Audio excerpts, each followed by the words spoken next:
என்ன வேண்டும்? பிள்ளையரப்பா வந்துட்டியா? நீ எங்க வரமாட்டியோ நினைச்சேன். நேத்து நடந்த விஷயம் உனக்கு தெரியுமா? இந்த பச்சனத்தெல்லாம் சாப்பிட்டல, யாருமே நம்பல. அப்பா என்னை அடி அடின்னு அடிச்சாரு. என்னை அடிக்கிறச்ச நீ வந்து தடுத்துருக்கலாம்ல. சாப்பிடுது நீ, அடி வாங்குறது நானா? சரி சரி வந்து சாப்பிடு, நீ ரொம்ப பசியோட இருப்ப. நம்பி, இனி உன்னை யாரும் சந்தேகப்பட மாட்டார்கள், அடிக்க மாட்டார்கள். அப்ப சரி நீ சாப்பிடு. ஏன், நீயும் என்னுடன் சாப்பிடக் கூடாதா? எனக்கு இதெல்லாம் வேண்டாம். உனக்கு வேறு என்னதான் வேண்டும்? எனக்கு புத்தி வேணும்.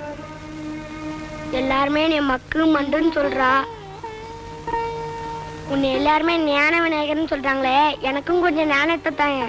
அவ்வாறே ஆகட்டும் நம்பி. வேதாகமங்கள் அனைத்தையும்